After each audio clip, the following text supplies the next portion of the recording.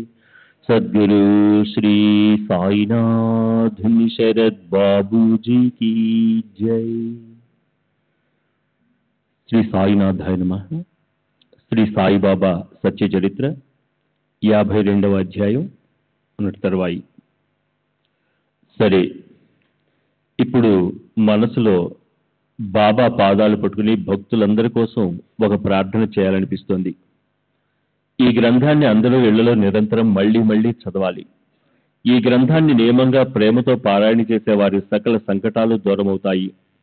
కాయ వాచ మనస శుద్ధమైన భక్తితో శ్రద్ధతో దీన్ని 7 రోజులు చదివిన వారి ప్రతికూలమైన చెడు గోష్ఠులు అంటే ఆపదలు నశిస్తాయి. ఈ గ్రంథం ఆధ్యాత్మ రూపధారాలతో నేయబడింది. శ్రీకృష్ణుడు బ్రహ్మ వీరి గోష్ఠితో నిండిపోయి ఉంది. బ్రహ్మ ఆత్మ వీటి ఐక్యతా మధురిమతో ప్రఫుల్లమైపోయింది. అప్పుడు జీవుడు శివుడు అంటే పరమాత్మ ఒక్కటే అన్న అభిప్రాయంతో ఆ మధురిమ ఎన్నడూ లేనంతగా పొంగి వరదలై పారింది. ఏకనాథ్ మహారాజ్ గారి కావ్యమనే నందనవనంలో 31 భాగాల ఏకనాథ భాగవత బృందావనంలో మధురమైన మనోహరమైన పాలతో చేసిన పిండి వంటలకు జ్ఞానులు అజ్ఞానులు ఇద్దరూ ఆసక్తి చెంది లీనమవుతారు. ఈ సచ్చరిత వింటే లేక నియమంగా పారాయణ చేస్తే సాయి సమర్థులు సంకటాలను వెంటనే నివారిస్తారు. ధనంపై కోరికను పెట్టుకున్న వారికి ధనం ప్రాప్తిస్తుంది. శుద్ధ వ్యవహారాల్లో పూర్తిగా కీర్తికాంత వరిస్తుంది. వారి వారి శ్రద్ధను బట్టి వారికి ఫలితం వస్తుంది. శ్రద్ధ లేకపోతే ఏ అనుభవమూ కలగదు. పూజ్యభావంతో గ్రంథాన్ని పఠిస్తే సాయి సమర్థులు సుప్రసన్నులవుతారు. అజ్ఞానమనే దరిద్రాన్ని నశింపజేసి జ్ఞానమనే ధన సంపన్నతను ఇస్తారు. ఈ గ్రంథాన్ని రచించాలన్న ఆలోచన సాయిదే. అది ఆయన గుప్త ఇచ్చ. ఆయన చరణాల్లో ఆసక్తి పెట్టుకున్న భక్తుల జీవితం ధన్యం. చిత్తాన్ని చక్కగా ఏకాగ్రం చేసి ఈ సచ్చరితను నియమంగా గొప్ప నిష్ఠతో ప్రతిరోజు ఒక్క అధ్యాయాన్నైనా చదివితే అపరిమిత సుఖం లభిస్తుంది. మనసులో స్వహితాన్ని కోరుకునే వారు నిజంగా మనస్ఫూర్తిగా ఈ గ్రంథాన్ని చదివితే ఆనందంతో పొంగి పొరలి సాయి చేసే ఉపకారం జన్మ జన్మల వరకు స్మృతి పదంలో ఉండిపోతుంది. గురు పూర్ణిమ, గోకులాష్టమి, పుణ్యతిథి, శ్రీరామనవమి లాంటి ఈ సాయి ఉత్సవ రోజుల్లో నియమంగా ఈ గ్రంథాన్ని మన ఇళ్లలో చదవాలి. మనసులో ఉన్న ఇచ్చను అనుసరించి మరుజన్మలు కలుగుతాయి.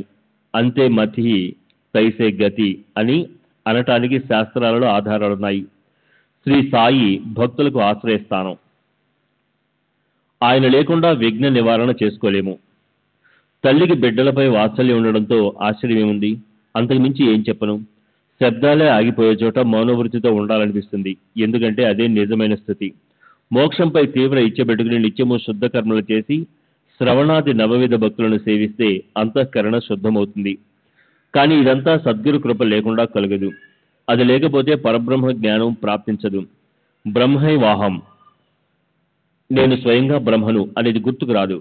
గురువుపై శ్రద్ధ ఉండదు.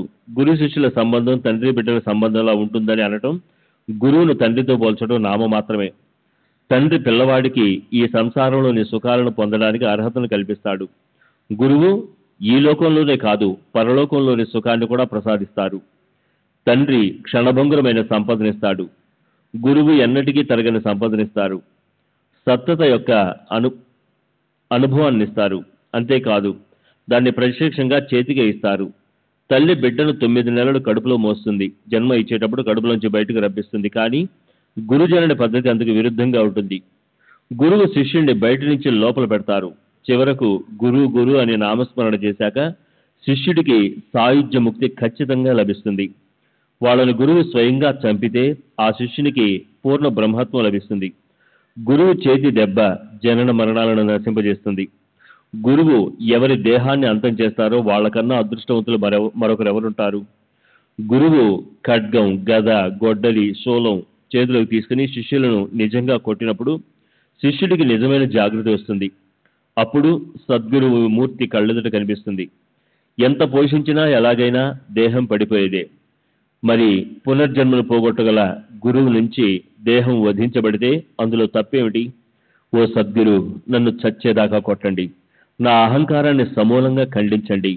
నాకు మళ్ళీ పునర్జన్మ రానటువంటి భయంకరమైన దెబ్బ ప్రసాదించండి. నా మంచి చెడు కర్మలను రెండింటినీ దగ్ధం చేయండి. మంచి చెడు గుణాలను స్వాధీనంలో ఉంచండి. మోహం వల్ల పుట్టిన నా భ్రమను కూడా తొలగించండి. దానివల్ల నాకు సుఖం కలుగుతుంది.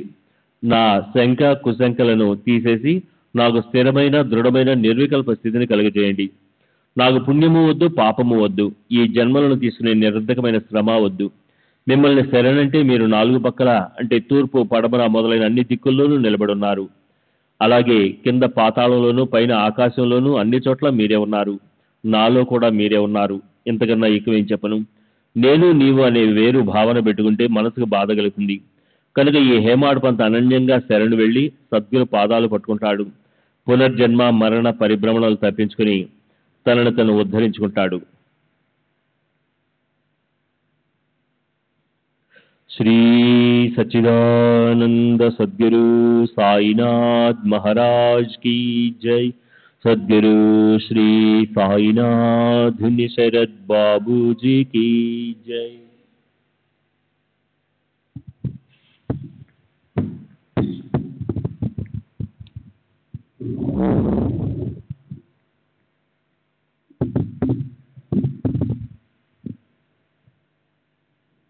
హేమాడ్ పంతుని నిమిత్తం చేసుకొని తమ ఈ సచ్చరిత్రను అసంఖ్యాక భక్తులను ఉద్ధరించడం కోసం ఆయన రచించారు. ఈ కృతి ఏమైనా చిన్న విషయమా? శ్రీ సాయి సమర్థుల ఈ చరిత్ర నా చేత రచింపబడటం అనేది ఒక అద్భుతం. కాకపోతే సాయి కృప అనేది లేకపోతే పామరునైన నేను దీన్ని రచించడం అసంభవం. సాయిబాబాతో నాకున్న సంబంధం కొద్ది రోజులదే. మహాత్ములను గుర్తించగల శక్తి నాకు లేదు. శోధక దృష్టితో చూడగల సామర్థ్యం దేహంలో లేదు. ఏ విషయాన్నైనా సదా సంశయంతో చూడటం అనే అలవాటే ఉంది. ఎన్నడూ అనన్య భావంతో ఉపాసన చేసి ఉండలేదు. ఎన్నడూ ఒక్క క్షణం పాటు కూడా భజనలో కూర్చోలేదు. అలాంటి నా చేత తమ చరిత్ర వ్రాయింపచేసి లోకులకు చూపించారు. తాము ఇచ్చిన మాటలను నిలబెట్టుకోవడానికి ఈ గ్రంథాన్ని గుర్తు చేయించి ఆయన తమ బాధ్యతను పూర్తిగా నెరవేర్చారు. హేమాడ్ పంత్ అన్నది ఊరికే నామ మాత్రమే. ఒకానొక దోమ అన్నింట్లోకి శ్రేష్టమైన మేరు పర్వతాన్ని ఎత్తడం లేదా ఒక పిట్ట సముద్రాన్ని ఖాళీ చేయడం అనేది ఎప్పటికైనా సాధ్యమా? కానీ వెనుక సద్గురువు ఉంటే ఆయన అద్భుతాలు చేయిస్తారు. సరే శ్రోతల్లారా, ఇప్పుడు నేను మీకు నమస్కరిస్తున్నాను. ఈ గ్రంథము పూర్తయింది. చిన్న పెద్ద శ్రోతలందరికీ వరుసగా నా సాష్టాంగ నమస్కారము. చక్కని మీ సాంగత్యంలో సాయి చరిత్రలో ఈ కథా సప్తాహాన్ని నేను ముగించాను. వాస్తవానికి నేను ముగించాననడానికి మాత్రం నేనెవరిని? అది కేవలం వ్యర్థమైన అహంకారమే. సాయి సూత్రధారులుగా ఉన్న చోట నేను పూర్తి చేశానని అనటానికి నేనెవరిని? అయినా క్లేశానికి మూల కారణమైన అభిమానాన్ని త్యాగం చేసి మన గురువు గారి సుగుణాలను పదే పదే గానం చేస్తాను. అంతఃకరణలోని తీవ్రతను తెలుసుకోగల ప్రబోధాత్మకమైన శబ్దాలని ఈ ధార్మిక కార్యాన్ని నేను ముగిస్తాను. ఇక్కడికి ఈ గ్రంథం పూర్తయింది. నా మనోవాంఛ నెరవేరింది. సాయి కార్యము పరిపూర్ణం ముగిసింది. నేను కూడా కృతార్థుడైనాను.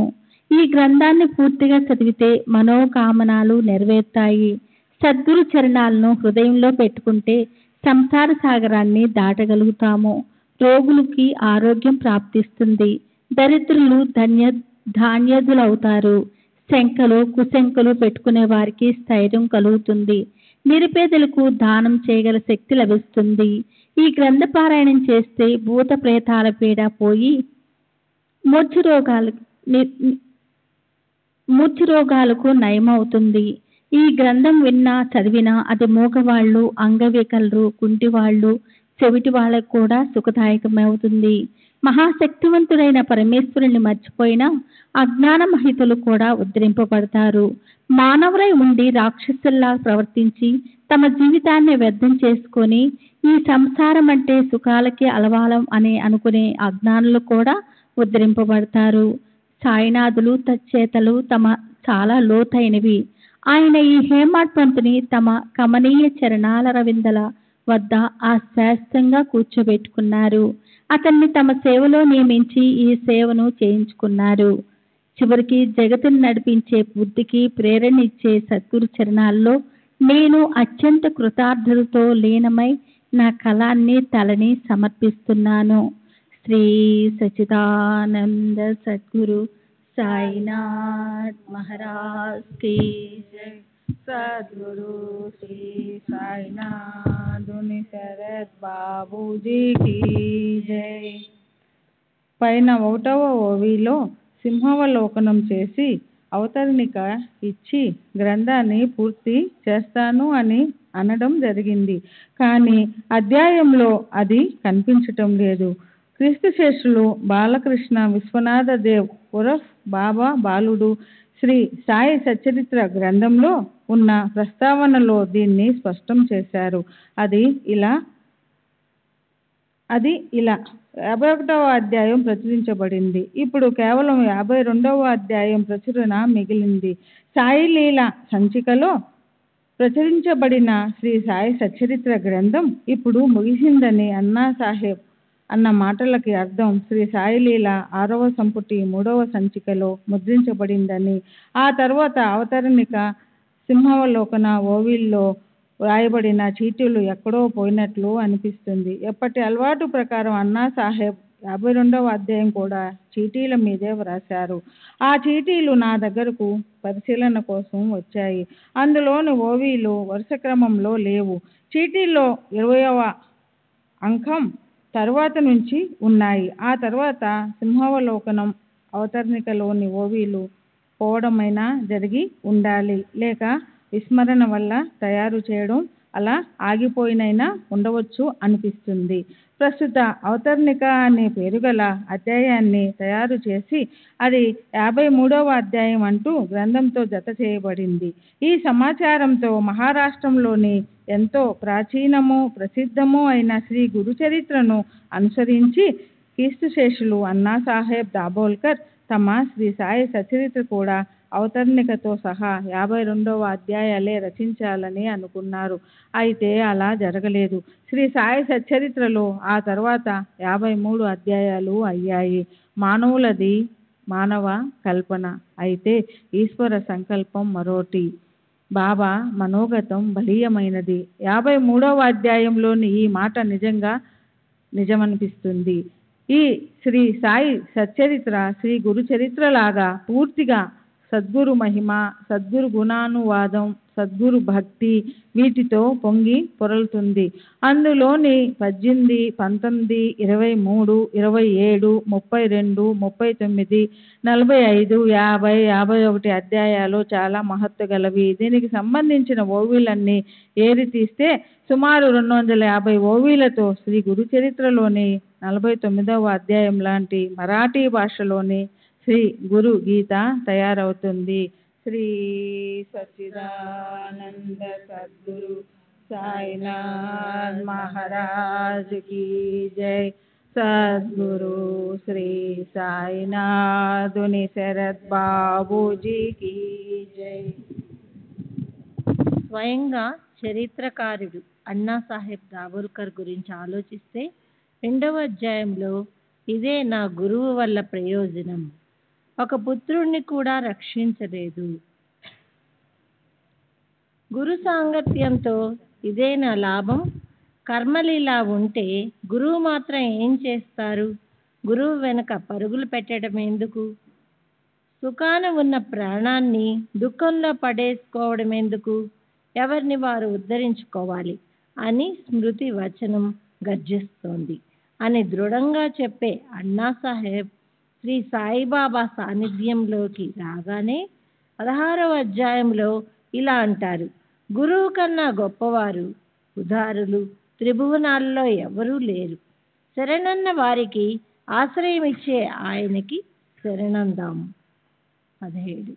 తర్వాత 32వ అధ్యాయంలో అంటారు: మనస్సుని గట్టిగా బంధించి బుద్ధిని స్వాధీనం చేసుకొని మాయా మమకారాలను పూర్తిగా త్యాగం చేసి గురు చరణాలను చక్కగా గుర్తుంచుకోవాలి. 34వ 42వ అధ్యాయంలోకి ఆయనకి తెలిసింది 42వ అధ్యాయంలో ఆయనకి తెలిసింది అంటే సారాంశం, గురుకృప కలిగితే సంసారానికి చెందిన పునర్జన్మ భయాలు తొలగుతాయి. పరమశ్రేయస్కరమైన అంటే మోక్షానికి మార్గం తెరుచుకొని దుఃఖాలన్నీ సుఖాలుగా పరిణమిస్తాయి. ఓవి 5. నిత్యము సద్గురు చరణాలను స్మరిస్తే విఘ్నాలు కరిగిపోయి మరణానికే మరణం వచ్చి సంసార దుఃఖం విస్మరించబడుతుంది. ఓవి 6. చివరికి 52వ అధ్యాయంలో ఇలా అంటారు, చివరికి గురు అని స్మరిస్తే శిష్యుడు నిస్సందేహంగా సాయుధ్యముక్తిని పొందుతాడు. అప్పుడు అతన్ని స్వయంగా గురువు చంపితే అతను పూర్ణబ్రహ్మలో లీనమవుతాడు. ఓవి 62. గురువు చేతి దెబ్బ జనన మరణాలను తీసేస్తుంది.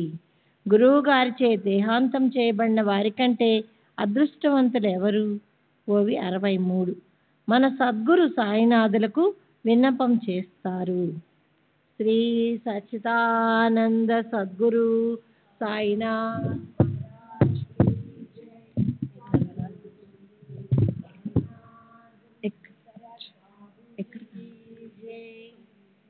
శ్రీ సచ్చిదానంద సద్గురు సాయినాథ్ మహారాజ్ की जय.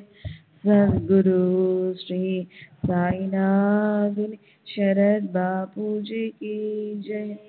సాయిబాబా నిజంగా అన్నా సాహెబ్ విన్నపాన్ని విని ఉండవచ్చు. ఈ చివరి అధ్యాయం వ్రాస్తుండగానే పైన చెప్పిన చివరి ఓవీలు రచించాక తర్వాతి అధ్యాయం అసంపూర్ణంగా ఉండిపోయి అన్నా సాహెబ్ మరణించారు. గ్రంథం రచించేటప్పుడు సద్గురు మహిమను నిరంతరం 7 సంవత్సరాలు గానం చేస్తూ చివరికి ఆయన సద్గురు చరణాల్లో లీనమైనారు. హేమాడ్ని శాశ్వతంగా తమ చరణాల్లో నిలుపుకున్న సాయినాథుల చేతలు లోతైనవి. అన్నా సాహెబ్ అదృష్టవంతులన్న మాట ముమ్మాటికి నిజం. ఎప్పటి వరకు ఈ గ్రంథం అవనిలో ఉంటుందో అప్పటి వరకు ఈ కీర్తి జగత్తులో గర్జించబడుతుంది. గోవిందరావు ముముక్షువుల కోసం గ్రంథమనే మధురమైన పిండి వంట తగు సమయంలో వైభవంగా చేశాడు. ఓవి 157, అధ్యాయం 53. ఇతర అధ్యాయాల్లాగే ఈ అధ్యాయం చేబ్రోల్లో ముగింపుకొని దర్శింపచేసే ఓవీలు లేదు. అందుకని ఇక్కడ కూడా ఇది ఇవ్వలేదు. శ్రీ సద్గురు సాయినాథార్పణమస్తు. శుభం భవతు. శ్రీ సచ్చిదానంద సద్గురు సాయినాథ్ మహారాజ్ की जय. సద్గురు శ్రీ సాయినాథుని శరద్ బాపూజీ की जय.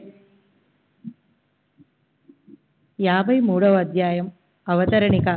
గ్రంథానికి చివర వచ్చే అధ్యాయాల సారాంశం.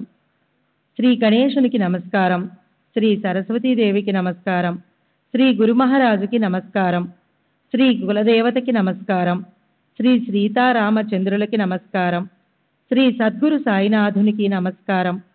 శ్రీ సాయి సాక్షాత్తు మూర్తీభవించిన పరబ్రహ్మే. ఆయన మహాత్ములకు సార్వభౌముడు. అనేక సిద్ధులు చేతిలో ఉన్న కార్యదక్షత గల సద్గురువని ఆయనకు జగత్తంతా కీర్తి ఉంది. ఆయన బుద్ధికి ప్రేరణ ఇవ్వగలవారు. జనన మరణాలను తప్పించే ఆయనకి అనన్య భావంతో శరణంటాను. ఆయన పవిత్ర చరణాలకి నమస్కరిస్తాను. అప్పుడు సంసార భయాన్ని ఆయన తీసేస్తారు. ఓవి 1-2. గడచిన అధ్యాయంలో మొదట సింహావలోకనం చేసి అవతరణిక ఇచ్చి గ్రంథాన్ని పూర్తి చేస్తాను అని మాట ఇస్తూ హేమాడ్ పంత్ అన్నారు. కానీ అలా జరగలేదు.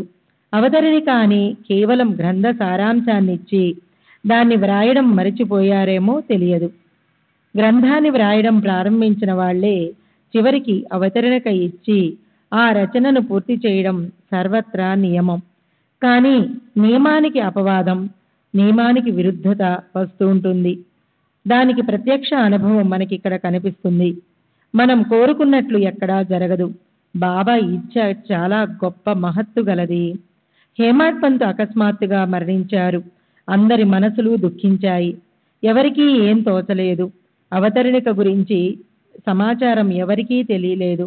అన్నాసాహెబ్ రచనలు దొరకడం కష్టమైంది. వాటి గురించి ప్రయత్నపూర్వకంగా అన్వేషించి ఆయన చిరంజీవి గజాననరావు అవసరమైనంత వరకే కాగితాలను నాకిచ్చాడు. అన్నాసాహెబ్ చాలా జాగ్రత్త పరుడు. చిన్న కాగితాలను కూడా వృధా కానిచ్చేవాడు కాదు. ఏ పనినైనా సరే చక్కగా చాతుర్యంతో చేయడం ఆయన స్వభావం. చిన్న చిన్న చీటీల మీద అధ్యాయాలు వ్రాస్తూ వాటినే గ్రంథ ముద్రణ కర్తలకు ఇచ్చేవారు. అనవసరంగా డబ్బు ఖర్చు పెట్టడం అన్న మాట ఆయన మనసుకు నచ్చేది కాదు. ఆయనకి సాటి అయిన వారు ఎవరూ లేరు. పాపం నిర్జీవమైన ఆ చీటీలను చూసి హేమాడ్ పంత్ మనసులో దయ ఉన్నతమైంది. శ్రేష్ఠులైన శ్రీ సాయిబాబా సేవ లభించకపోతే అవి ఎలా ఉద్ధరింపబడతాయి అని హేమాడ్ పంత్ మనసులో ఆలోచన. చీటీలను పోగు చేసి వాటితో ఈ సేవ చేయించాలని ఆయన మనస్సులో గొప్ప ఆలోచన. చివరి అధ్యాయంలో ఇదే జరిగింది. ఇవి కూడా చీటీల మీదే వ్రాశారు. అయినా ఎంత వెతికినా అవతరణకు సంబంధించినది దొరకలేదు.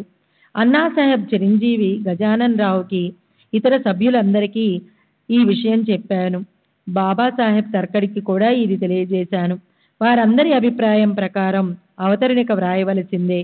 మరాఠీ భాషలోని ఎన్నో గ్రంథాల్లో ఉంది. ఉదాహరణకు శ్రీ గురుచరిత్ర, ఏకనాథ భాగవతం, శ్రీ నవనాథ భక్తి సారం మొదలైనవి. బాబాసాహెబ్ ఈ విషయంలో కొద్ది గడువిచ్చి శ్రీ సాయిలీలా మాసపత్రికలో దీన్ని ప్రచురింపచేశాడు. గడువు పూర్తయినా కానీ అవతరణిక రాలేదు.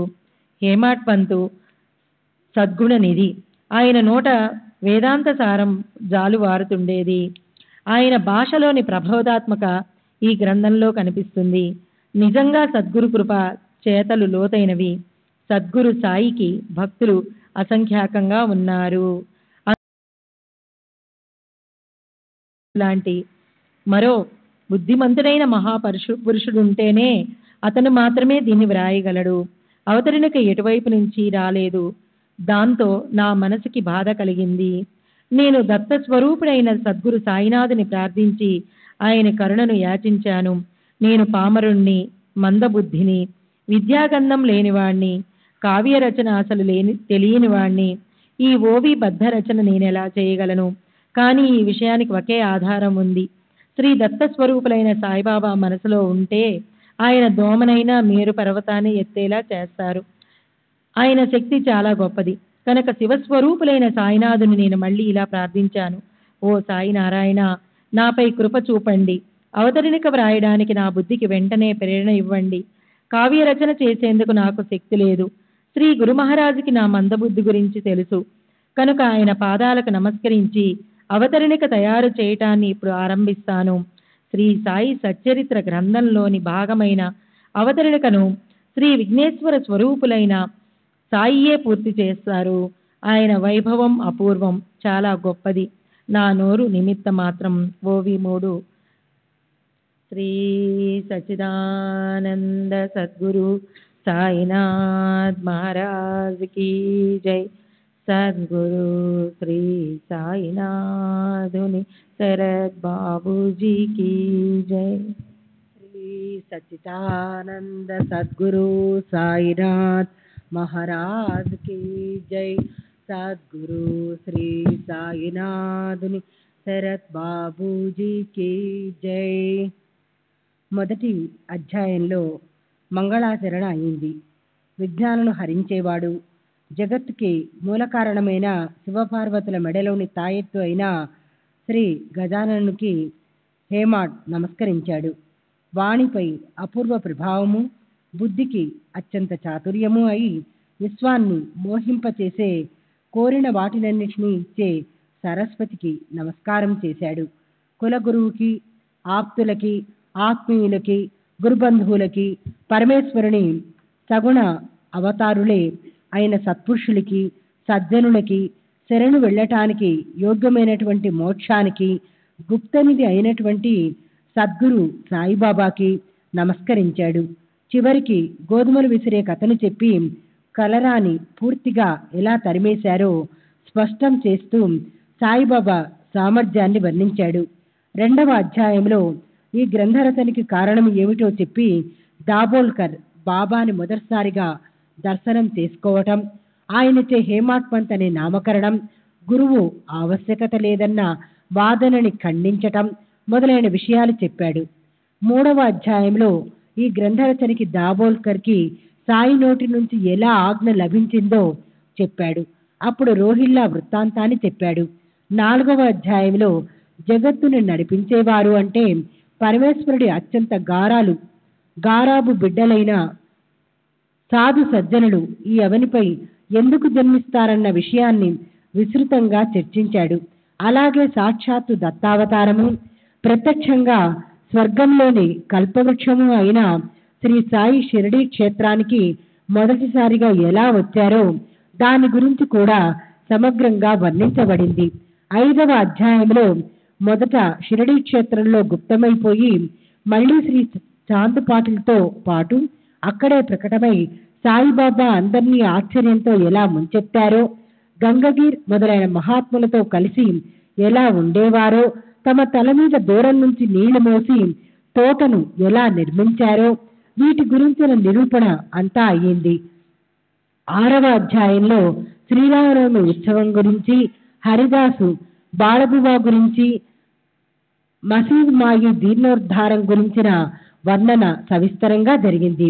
7వ అధ్యాయంలో బాబా ధ్యానస్థులవటం, ఖండయోగం, ధౌతి ఇత్యాదులు చెయ్యటం, హిందువులా ముస్లింలా నటించటం, మహాత్ముల మనోగతాన్ని తెలుసుకోవటం ఎంత కష్టమో అది వర్ణించబడింది. బాబా వేషం, బాబా ప్రవర్తన, రోగులకు ఆయన మందులివ్వటం, ఆయన తిలం, జాతి, ధుని, మసీదులో దేవాలయంలో దీపాలు పెట్టడం, ఆయన అస్వస్థత, నానాసాహెబ్ చందోర్కర్ డాక్టర్ని తీసుకురాగా బాగోజీ సిందే ఆయన చేతికి నెయ్యి రాసి కట్టుకట్టే చేసే సేవ, ఈ అద్భుతాలు. బాగోజీ సిందే కుష్ఠరోగం, కాపర్డే కొడుకు గ్రంథిజ్వర నివారణ, నానాసాహెబ్ చందోర్కర్ బాబాని తనతో పాటు పండరీపురం వెళదామని అర్థించటం, ఇవన్నీ విద్వాంసుడైన హేమాడ్ పంత్ చెప్పారు. 8వ అధ్యాయంలో మానవ జన్మ అపూర్వ మహిమ, సాయిబాబా భిక్షను యోచించే పద్ధతి, బాయాజాబాయి చేసిన సత్పురుషుల సేవ, బాబా బోధన వైభవం గురించి వర్ణించబడింది. అలాగే బాబా, తాత్య, మహల్సాపతి వీళ్ళు ముగ్గురు మసీదులు ఎలా పడుకునేవారో, బాబాకి వాళ్ళిద్దరి మీద ప్రత్యేకంగా ఒకేలాంటి ప్రేమ ఎలా ఉండేదో, రహతా గ్రామానికి చెందిన కుషాల్ చంద్ షావుకారికి శాంతి జ్ఞానాలకు నిలయమైన సాయిబాబాతో ప్రేమానుబంధం ఎలా ఏర్పడిందో ఈ నిరూపణకు సంబంధించిన ఆనందం కూడా ఈ అధ్యాయంలో ఉంది.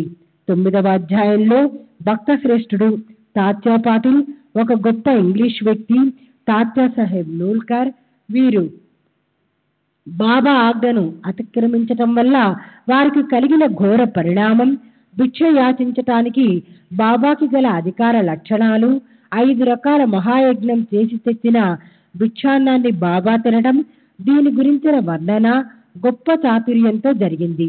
అలాగే కరుడు కట్టిన ప్రార్థనా సమాజానికి చెందిన బాబాసాహెబ్ తర్కడ్ ఆ తర్వాత ఏకనిష్ట గల సాయి భక్తుడిగా ఎలా అయ్యాడన్న కథ కూడా ఈ అధ్యాయంలో చెప్పబడింది. శ్రీ సచితానంద సద్గురు సాయినాథ్ మహారాజ్ की जय. सद्गुरु श्री साईनाथ शरत बाबूजी की जय.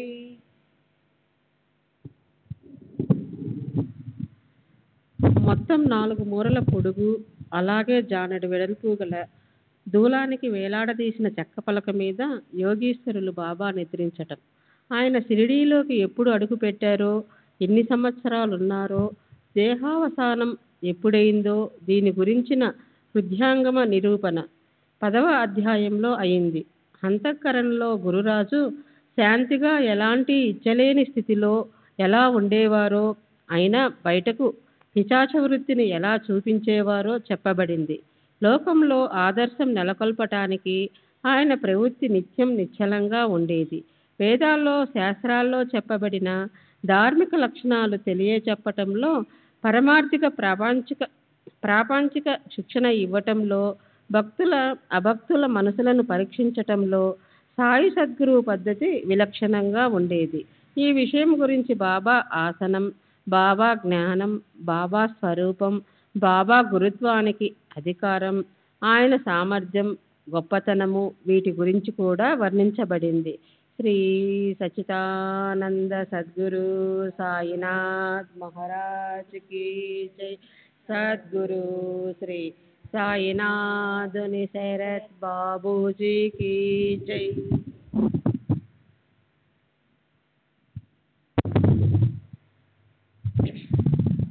11వ అధ్యాయంలో బాబా సత్య జ్ఞాన ఆనందయుక్త స్థితితో ఉండడం, జగత్తంతా ఆయన ప్రసిద్ధి చెందటం, డాక్టర్ పండితుడి ప్రేమ భక్తి, సిద్దిక్ పాల్కే పూజ్యభావం వీటి గురించి వర్ణించబడింది.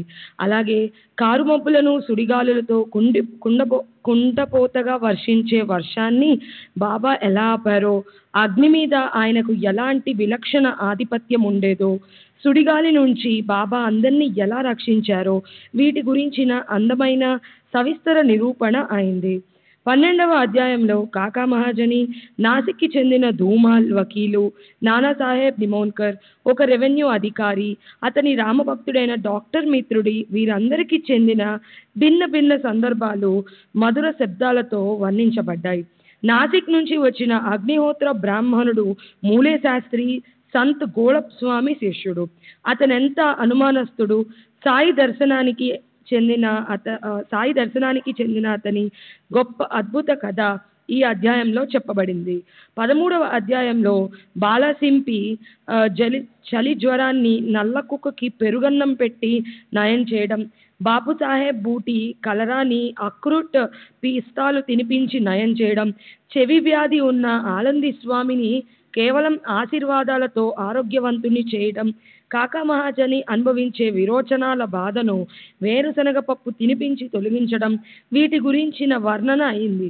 అలాగే కడుపు నొప్పి వ్యాధి పట్టుకున్న హార్త భక్తుడు దత్తోపంత్ని అందరి ఎదుట బాబా తమ కేవల ఆశీర్వాదంతో ఎలా ముక్తుల్ని చేశారో, భీమాజీ పాటేల్ క్షయవాదిని కేవలం విభూతి పెట్టి ఎలా తొలగించారో వీటి వృత్తాంతమంతా చెప్పబడింది.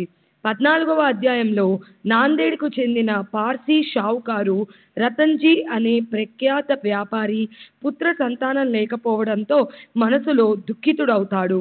అతనికి పుత్ర సంతానాన్నిచ్చి సాయిబాబా అతన్ని ఎలా సుఖింపచేశారో, నాందేడు పట్టణంలో గుప్తంగా కూలి పని చేసే మౌలి సాహేబు అని పేరు గల మహాత్ముణ్ణి సాయిబాబా అందరికీ ఎలా జ్ఞాపకం చేశారో దీనికి సంబంధించిన అద్భుత కథ చెప్పబడింది. 15వ అధ్యాయంలో దాసగణుకి బాబా నారదముని చేసే కీర్తన పద్ధతి చెప్పారు. చోల్కర్ నియమాన్ని, అతనికి చక్కెర మరింతగా వేసిన టీని తాగించి తొలగించటం, బల్లి చేసిన శబ్దానికి ఔరంగాబాద్ నుండి వచ్చిన బల్లి మసీదులో నుండి బల్లితో కలవడం గురించి అందరికీ చెప్పారు. ఈ కథలన్నిటిని గురించిన వర్ణన జరిగింది. శ్రీ సచ్చిదానంద సద్గురు సాయినాథ్ మహారాజ్ की जय. सद्गुरु श्री साईनाथुनि शरद बाबूजी की जय.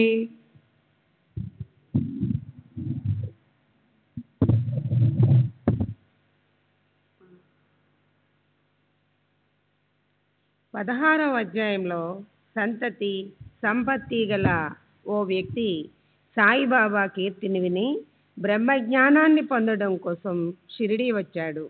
బ్రహ్మప్రాప్తి కోసం కోరిక ఉన్న వారి మనసుకి మొదట సంసారం పట్ల విరక్తి కలగాలి, ధనలోభం వదిలిపోవాలి. జేబులో నోట్లున్నా బాబాకి 5 రూపాయలు అప్పు ఇవ్వలేకపోయిన వానికి బ్రహ్మ ఎలా లభిస్తుంది అన్న విషయం గురించిన మనోహరమైన కథలో సాయి ఉపదేశం చేసే పద్ధతి, హేమాడ్ పంతు ప్రసాదయుక్త వాణి ఇవి పాలు చక్కెరల కలయికలా కలిశాయి.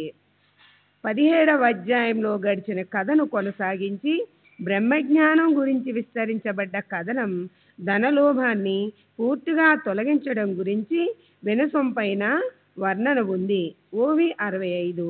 18వ అధ్యాయంలో సాటేకి చెందిన గురు చరిత్ర గురించిన కథ, రాధాబాయికి చేసిన ఉపదేశం గురించిన వర్ణన, హేమాడ్ పంత్ని బాబా అనుగ్రహించటాన్ని గురించిన కథనం ఇవన్నీ ఎంతో కుశలతతో చెప్పబడ్డాయి. ఓవి 66.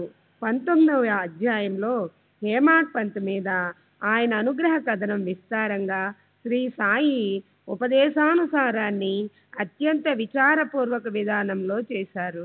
ఓవి 67. 20వ అధ్యాయంలో దాసవను ఈశావాస్య భావార్థ బోధిని రచించటం మొదలుపెట్టాడు. అతని మనసుకి ఓ శంక కలిగింది. అతను దాని గురించి బాబాని అడిగాడు. బాబా ఇలా అన్నారు, కాకాసాహెబ్ దీక్షిత్ పనిపిల్ల దాన్ని నివారిస్తుంది.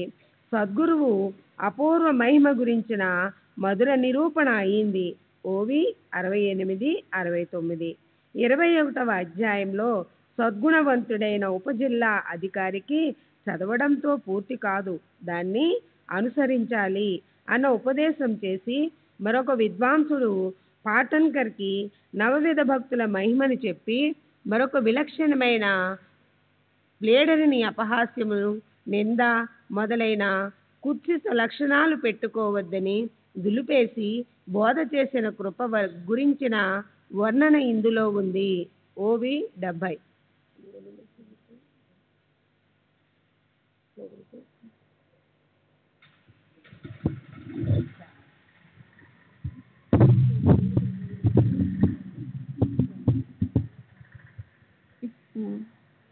శ్రీ సచ్చిదానంద సద్గురు సాయినాథ్ మహారాజ్ की जय. సద్గురు శ్రీ సాయినాథుని శరత్ బాబూజీ की जय. 22వ అధ్యాయంలో సంసారం నుంచి తరింపచేసే ఓ మసీదు మాయి అంటే ద్వారావతి లేదా ద్వారకామాయే అని బాబా అందరికీ చెప్పారు. కానీ దాని అంతరార్థము ఒకరికి కూడా తెలియదు. బాబా మసీదు మాయి గుణాలను స్తుతించారు. కోపర్గాం రెవెన్యూ అధికారి బాలాసాహెబ్ మీరీకర్ నాగపూర్కి చెందిన శ్రీమంతుడు. బాపు సాహెబ్ బూటీని పాముకాటు నుంచి తప్పించారు. అమీర్ శక్కర్ కీలవాతాన్ని తొలగించారు. అతన్ని కూడా పాముకాటు నుంచి రక్షించారు. హేమంత్ పంత్ని తేలు కొండితో కాటేసి సంకటాన్నించి ఇతరుల మీద పాముకాటు అరిష్టాన్ని తొలగించి వారి భయంకర అపమృత్యువును తొలగించారు. ఈ సందర్భం ఇందులో వర్ణించబడింది. ఓవి 71, 73. 23వ అధ్యాయంలో యోగాభ్యాసి శంకర నిరసన మాధవరావుని పాముకాటు సంకటాన్నించి రక్షించి బాబా అహర్నిశలు వెలిగే దుని కోసం అవసరమైన కట్టెలను సేకరించడం, మేకలను చంపేసే సందర్భం గురించి ఎంతో అందమైన వర్ణన జరిగింది. అలాగే బడే బాబా అసంతృప్తి స్వభావం ఎలా ఉండేదో చెప్పబడింది. ఎంత ఇచ్చినా అతనికి మరింత కావాలన్న కోరిక కలిగేది. గురు ఆజ్ఞను పాటించగల నిష్ఠ మాత్రం అసలు లేనే లేదు. అయినా అతన్ని బాబా ఎలా గౌరవించేవారో చెప్పబడింది. భక్త శ్రేష్ఠుడు కాకా దీక్షిత్కి గురువు ఆజ్ఞను పొందడంలో పరమ ఏకనిష్ట ఉండేది. అతన్ని పరీక్షించి లోకుల ముందు అతని విశిష్టతను చూపటానికి సద్గురువు ఎలా లీలలను చేశారో దీని గురించి విశిష్టమైన గొప్ప వర్ణన జరిగింది. శ్రీ సచ్చిదానంద మహారాజ్ की जय. సద్గురు శ్రీ సాయినాథుని శరత్ బాబూజీ की जय. 24వ అధ్యాయంలో శనగలు నిమిత్తం చేసుకుని బాబా హేమత్ పంత్కి శిక్షణ ఎలా ఇచ్చారో, సద్గురుని స్మరించకుండా ఏ విషయంలోనూ ఎలా సేవించరాదో, అలాగే అన్నా బాబా మావిసీబాయి వీరిద్దరిని సాయిబాబా పోట్లాట ఎలా పెట్టారో ఈ పరిహాసం గోష్ఠిని కవి శ్రేష్ఠుడు హేమత్ పంత్ గానం చేశారు. ఓవి 77, 78. 25వ అధ్యాయంలో అహ్మద్ నగర్లో ఉండే ఇత్తడి సామాన్ తయారు చేసే భక్తుడు దాము అన్నకి పత్తి ధాన్యం వ్యాపారం చేయాలని ఎంతో కోరిక కలిగింది. కానీ ఆ వ్యాపారంలో అతను నిశ్చయంగా నష్టపోతాడని, మామిడి పండ్లు తింటే సంతాన ప్రాప్తిస్తుందని జ్ఞాన రూప సూర్యుడైన శ్రీ సాయి చెప్పిన మాటల గురించి నిరూపణ అయ్యింది. ఓవి 78, 80. 66వ అధ్యాయంలో ఇతర మహాత్ముల నుండి అనుగ్రహం పొందిన పంతు అనే పేరు గల ఒక భక్తుడికి బాబా వెంటనే ఆ విషయాన్ని గుర్తు చేసి ఆనందింపజేశాడు. భక్తుడు హరిశ్చంద్ పితలే కొడుకు మూర్ఛతో బాధపడుతుంటే ఆ పిల్లవాడి వ్యాధినంతా తమకే కేవల కృపాదృష్టితో దూరం చేశారు. పితలేకి ఇది వరకు 2 రూపాయలు ఇచ్చామని చెప్పి ఇంకా 3 రూపాయలు ఇచ్చి వాటిని పూజించమని చెప్పారు. దీని గురించి సమ్మోహకరంగా వర్ణన జరిగింది. ఓవి 81, 83.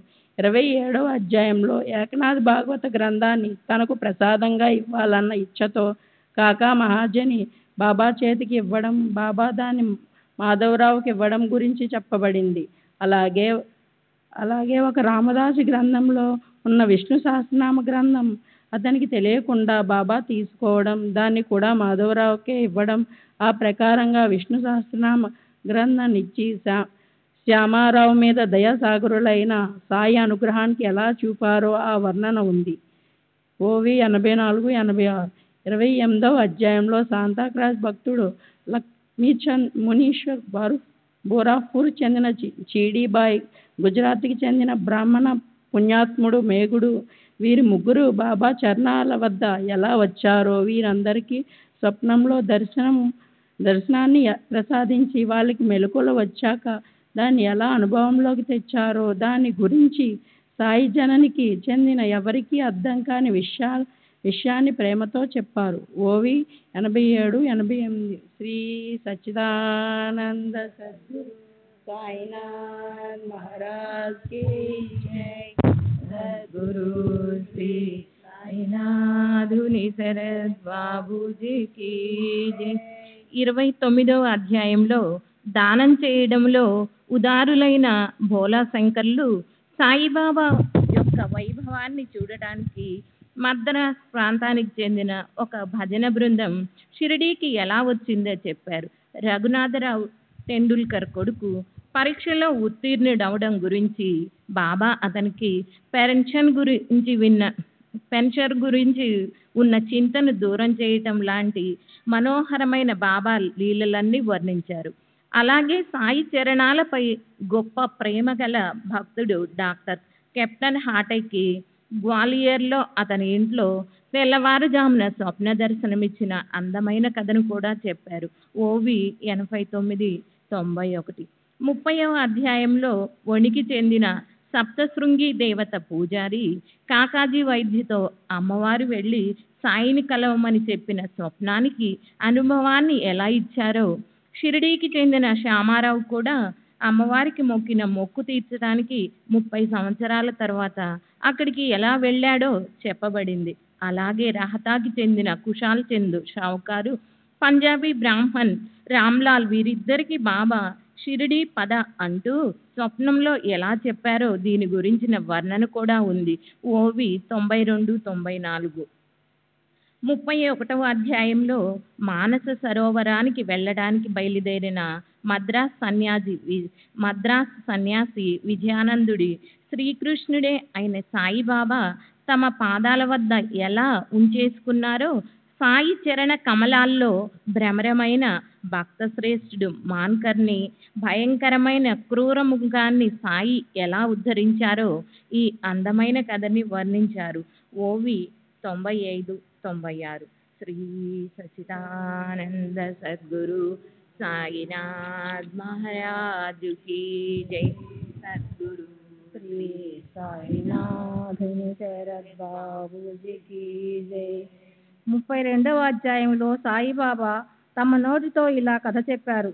సజ్జనులమైన మేము నలుగురము దేవుణ్ణి శోధించడానికి అడవిలో తిరుగుతున్న సమయంలో నేను అభిమానాన్ని వదిలిపెట్టినప్పుడు గురు మహారాజు నాకు దర్శనమిచ్చారు.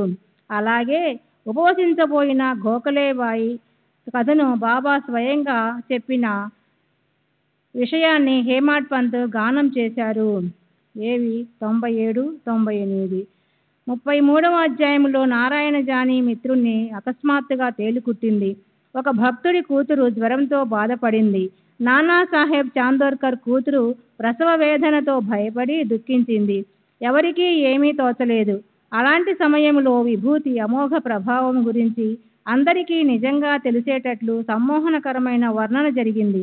అంతేకాక భక్త శ్రేష్ఠుడు అప్పాసాహెబ్ కులకర్ణి, హరిదాసు బాలాబువా, శ్రద్ధావంతుడు భావిక భక్తుడు హరిబాబు కర్ణికులకి సంబంధించిన దక్షిణ గురించిన ప్రబోధాత్మకమైన కథని ఈ అధ్యాయంలో చెప్పారు. ఓయి 99, 102. 34వ అధ్యాయంలో మౌలేగాం డాక్టర్ అన్న కొడుకు ఎముక వ్యాధితో ఎంతో బాధపడ్డాడు. భక్త శ్రేష్ఠుడు డాక్టర్ పిల్లే భయంకరమైన గిని కురుపుతో బాధపడుతుండేవాడు. షిరిడీకి చెందిన బాపాజీ భార్య గ్రంథి జ్వరంతో క్షీణించిపోయింది. ఒక ఇరానీ పాప మూర్ఛతో బాధపడింది. హార్దాకి చెందిన ఓ వ్యక్తి మూత్రపిండ వ్యాధితో ఎంతో బాధపడేవాడు. ముంబైకి చెందిన ఒక ప్రభుగాయస్తుల జాతికి చెందిన స్త్రీ ప్రసవ సమయంలో ఎంతో కష్టపడేది. ఈ రోగాలన్నింటినీ విభూది కేవలం స్పర్శతో తొలగించడం గురించిన వివరణ ఉంది. ఓయి 103, 106. శ్రీ సచ్చిదానంద సద్గురు సాయినాథ్ మహారాజ్ సద్గురు శ్రీ సాయినాథ్ శ్రీ సచ్చిదానంద సద్గురు సాయినాథ్ మహారాజ్ కీ జై. సద్గురు శ్రీ సాయినాథుని శరత్ పూజీకి జై. 35వ అధ్యాయంలో కాకా మహాజనీకున్న నిర్గుణ పూజన చేసే ఒక మిత్రుడు బాబా కేవల దర్శనంతో మూర్తి ఆధారకుడిగా ఎలా అయ్యాడో ముంబైకి చెందిన ఒక లాయర్ ధరంసి జటాబాయ్ కర్కర్కి గురుశ్రేష్ఠులైన బాబా గింజలున్న ద్రాక్షలను వెంటనే గింజలు లేని వాటిగా చేసి ఎలా ఇచ్చారో ఆ కథ వర్ణింపబడింది. అలాగే బాంద్రాకు చెందిన ఒక కాయస్థుడికి హాయిగా నిద్ర పట్టేది కాదు. వీరి అనుభవాలు సేవశేషికి చెందిన బాలా పాటిల్కి కలిగిన విభూతి అనుభవం కూడా చెప్పబడింది. ఓవి 107, 109. 36వ అధ్యాయంలో ఉద్యోగం కోసము దొంగలను వెతకడం కోసము అలా వేర్వేరుగా మొక్కుకున్న గోవాలోని 2 వ్యక్తులకు సాయి సమర్థులు వారి మొక్కులను గుర్తు చేస్తారు. ఈ కథలు చెప్పేటప్పుడు హేమాడ్ పంత్ గుండెలు బరువెక్కగా త్రికాల జ్ఞానం కలిగిన బ్రహ్మాండంలో వ్యాపించిన ఈ సాయి సమర్థుల కీర్తిని వర్ణించటం ఎవరికి సాధ్యమని అంటారు. అలాగే సకారం ఔరంగాబాద్కర్ భార్య పుత్రప్రాప్తికి సాయి పాదాలు పట్టుకుంది. ఆమె కోరికను కొబ్బరికాయ ఇచ్చి సాయి ఎలా నెరవేర్చారో దాని తాత్పర్యం కూడా హేమాడ్ పంత్ చెప్పారు. ఓవి 110, 112. 37వ అధ్యాయంలో చూసేందుకు అరుదుగా లభించే చావడి సమారంభం వైభవాన్ని తన కళ్ళతో చూసిన రసభరితమైన వర్ణనను హేమాడ్ పంత్ చేశారు. ఓవి 113. 38వ అధ్యాయంలో గుండిగడిలో వేరువేరుగా పదార్థాలు వండి అనేక రకాల వంటకాలను చేసి బాబా అందరికీ ప్రసాద భోజనాన్ని ఎలా ఇచ్చేవారో దీనికి చెందిన మనోహరమైన వర్ణన ఉంది. ఓవి 114. 39వ అధ్యాయంలో సాయిబాబా నానాసాహెబ్ చాందోర్కర్తో అతని సంస్కృత భాషాభిమానాన్ని తొలగించడానికి గీతలోని తద్దిత్ ప్రణిప్రాతేన అన్న శ్లోకానికి వివరణ ఎలా చేశారో బాపు సాహెబ్ బ్యూటీకి కలలోకి వచ్చి మహాత్ములు సాయిబాబా దేవాలయంతో కలిసి వాడాను కట్టమని ఆజ్ఞ ఎలా ఇచ్చారో ఆ విషయం చెప్పబడింది. ఓవి 115, 116. 44వ అధ్యాయంలో తల్లి వ్రత ఉద్యాపన సమయంలో బాలాసాహెబ్ దేవ్ బ్రాహ్మణ భోజనాలు ఏర్పాటు చేశాడు. దానికోసం ఉత్తరం వ్రాసి బాబానే ఆహ్వానించాడు. కానీ ఆ రోజు సన్యాసి వేషం ధరించి 3 మహాత్ములు వచ్చి బ్రాహ్మణులతో కలిసి భోజనం చేశారు. అందులో గురు మహారాజ్ చాతుర్యం ఎవరికీ తెలియలేదు. అలాగే హేమాడ్ పంత్కి కలలోకి వచ్చి చిత్రపటం వేషం ధరించి హోలీ పండుగ రోజున బాబా భోజనానికి ఎలా వచ్చారో దాని గురించిన అందమైన వర్ణన ఉంది. ఓవి 117, 119. శ్రీ సచ్చిదానంద సద్గురు సాయినాథ్ మహారాజ్ కి జై. సద్గురు శ్రీ సాయినాథుని శరత్ బాబూజీకి జై. 41వ అధ్యాయంలో చిత్రపట కథ విస్తరించి కవి హేమద్ పంత్ భక్తుల కోసం బాంద్రాకు చెందిన ఆలీ మహమ్మద్ చెప్పిన సాయి సద్గురు యొక్క అంతర్య మహిమను రసభరితంగా రమ్యంగా నిరూపించారు. అలాగే బాలాసాహెబ్ దేవ్ మీద సాయిబాబా రుద్రావతారులై మండే అగ్నిలా ఎర్రబడి కోపంతో శాపనార్థాలు పెట్టారు. అప్పుడు రోజు నియమంగా జ్ఞానేశ్వర్ చదువు అని అదే చదివే పద్ధతిని శ్రీ సాయి తర్వాత స్వప్నంలో చెప్పిన వివరణ కూడా ఉంది. ఓవి 120, 122. 42వ అధ్యాయంలో భక్తుడు దాత్య బాబా నుదుటిపై త్రిపుండర రేఖలను పెట్టడం, సాయి ఇచ్చిన తమ దేహత్యాగానికి చూసిన రామచంద్ర పాటేల్ని అస్వస్థత నుంచి బయటపడేయటం, తాత్యా పాటేల్ మరణం తప్పించుట ఇత్యాది పుణ్యకారకమైన కథలను వర్ణించారు. అలాగే సద్గురు సాయినాథుల నిర్వాణం వృత్తాంతం విని శ్రోతలు మనసుల్లో ఉద్విగ్నత చెలరేగింది. హేమత్ పంతు ప్రాణం వ్యాఖ్యలకు చెందింది. ఓవి 123, 124. 43, 44 అధ్యాయాల్లో గత అధ్యాయాల్లో అసంపూర్ణంగా మిగిలిపోయిన బాబా నిధన వృత్తాంతాన్ని హేమత్ పంతు నిస్సంశయంగా పూర్తి చేశారు. ఓవి 125. 45వ అధ్యాయంలో ఒకసారి కాకాసాహెబ్ దీక్షిత్, కాకా మహజని, మాధవరావు దేశపాండేలతో కలిసి ముంబైలోని ఏకనాథ్ భాగవతం చదువుతుంటే వారి మనసుల్లో ఒక సందేహం కలిగింది. మాధవరావు అశాకాన్ని పోగొట్టే ప్రయత్నం చేశాడు. కానీ దీక్షిత్ మనసుకి తృప్తి కలగలేదు. అప్పుడు ఆనందరావు పాకాడే మర్నాడు వచ్చి తన స్వప్నం గురించి చెప్పినప్పుడు దీక్షిత్ సందేహం పటాపంచలై కథంతా చెప్పబడింది. అలాగే దూలానికి వ్రేలాడదీసిన చెక్క పలకపై మహల్సాపతి ఎందుకు నిద్రించలేదో ఈ ప్రశ్నకు సమాధానం సాయి సమర్థులు ఇచ్చారు. ఈ కథని కూడా ఎంతో కుశలతతో వర్ణించారు. ఓవి 126, 128. 46వ అధ్యాయంలో తన ప్రదేశంలో కూర్చొని సాయిబాబా అన్ని ప్రదేశాల్లో పరిభ్రమించుట ఎలా జరుగుతుందో, కాశీ గయాలకు విచిత్రంగా వెళ్ళి ఆయన జనులను చమత్కారాన్ని ఎలా చూపించారో అద్భుతమైన ఈ బాబా చరిత్ర చెప్పారు. చాందోర్కర్ కొడుకు పెళ్లికి వెళ్ళమని బాబా శ్యామాకు చెప్పారు. గయాలో అతని దృష్టికి బాబా పటం రూపంలో కనిపించారు.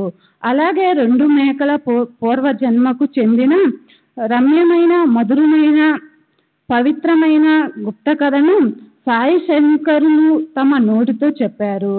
దాని వర్ణన కూడా ఉంది. ఓవి 129, 131.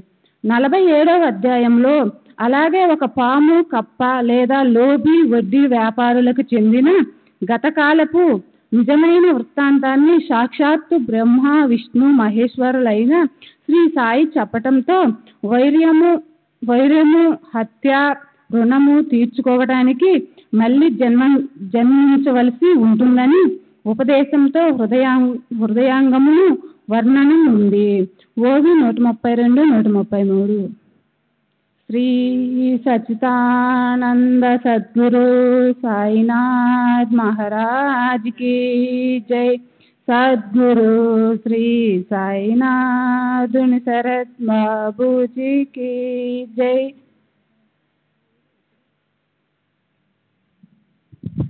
48వ అధ్యాయంలో ఒక భక్త శ్రేష్ఠుడు షేవడే వకీల్ పరీక్షా విధానం, మరొక అభావికుడు సపత్నేకర్పై బాబా చూపిన కృప గురించి వర్ణన ఉన్నది.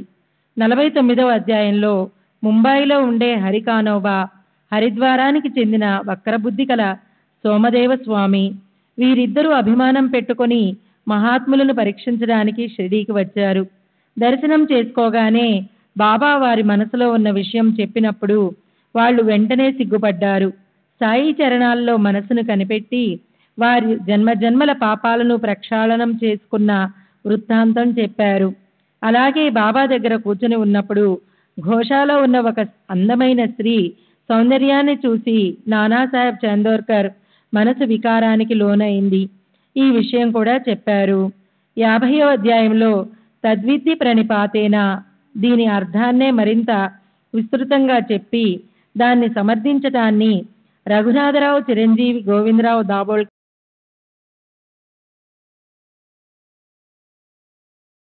సద్గురు సాయినాథ్ మహారాజ్ की जय।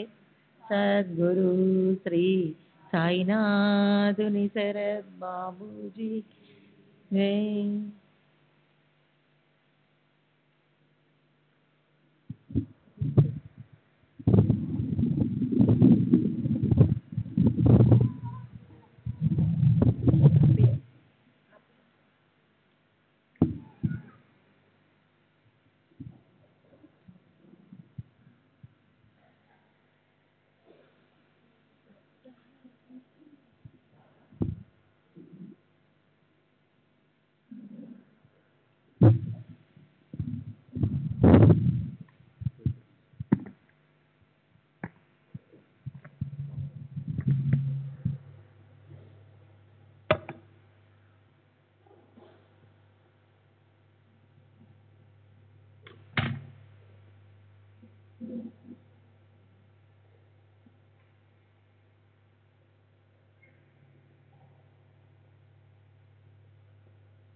श्री सच्चिदानंद सद्गुरु साईनाथ महाराज की जय। सद्गुरु श्री साईनाथ निशरद बाबूजी की जय। साई रहम नजर करना, बच्चों का पालन करना। साई रहम नजर करना, बच्चों का पालन करना। जाना तुमने जगत पसारा, सब ही झूठ जमाना। जाना तुमने जगत पसारा, सब ही झूठ जमाना। साई रहम नजर करना, बच्चों का पालन करना। साई रहम नजर करना, बच्चों का पालन करना। मैं अंधा हूँ बंदा आपका, मुझसे पथ दिखलाना। मैं अंधा हूँ बंदा आपका, मुझसे पथ दिखलाना। साई रहम नजर करना, बच्चों का पालन करना। साई रहम नजर करना, बच्चों का पालन करना। दासगणों कहे अब क्या बोलूं, थक गई मेरी रसना। दासगणों कहे अब क्या बोलूं, थक गई मेरी रसना। साई रहम नजर करना, बच्चों का पालन करना। साई रहम नजर करना, बच्चों का पालन करना। रहमो नजरो करो अब मोरे साई, तुम बिना नहीं मुझे माँ बाप भाई। रहमो नजरो करो मैं अंधा हूँ बंदा तुम्हारा, मैं अंधा हूँ बंदा तुम्हारा, मैं ना जानू मैं ना जानू मैं ना जानू अल्लाह इलाही। रहमो नजरो करो रहमो नजरो करो अब मोरे साई, तुम बिना नहीं मुझे माँ बाप भाई। रहमो नजरो करो काली जमाना मैंने गमाया, काली जमाना मैंने गमाया, साथी आखिर का साथी आखिर का साथी आखिर का, तुम बिना कोई।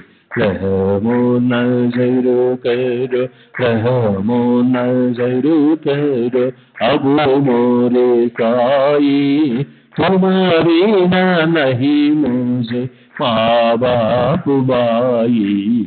रहमो नजरो करो अपने मस्जिद का झाड़ू गड़ो है, अपने मस्जिद का झाड़ू गड़ो है, मालिक हमारे मालिक हमारे मालिक हमारे, तुम बाबा साई। रहमो नजरो करो रहमो नजरो करो अब मोरे साई, तुम बिना नहीं मुझे माँ बाप भाई। रहमो नजरो करो। श्री सच्चिदानंद सद्गुरु साईनाथ महाराज की जय। सद्गुरु श्री साईनाथ निशरद बाबू जी की जय।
श्री सच्चिदानंद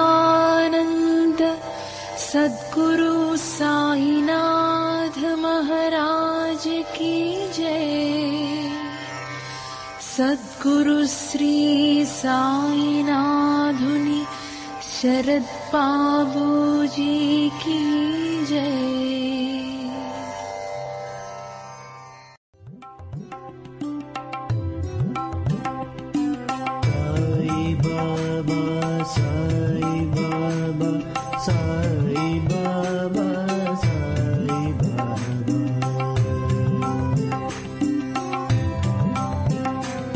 साई बाबा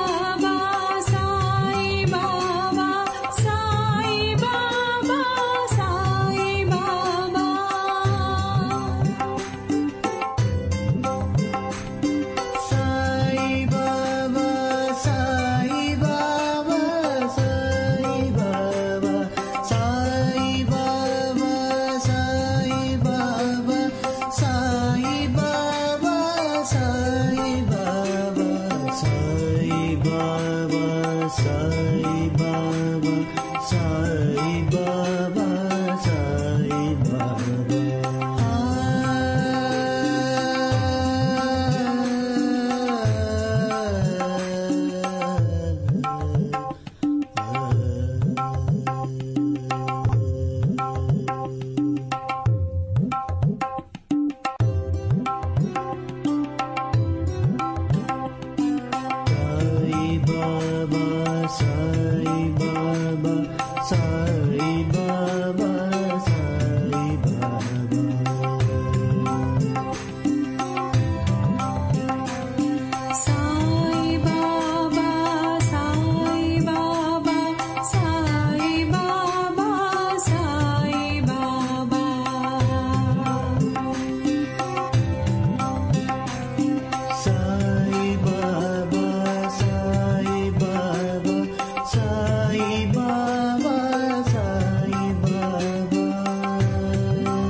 Sai Baba,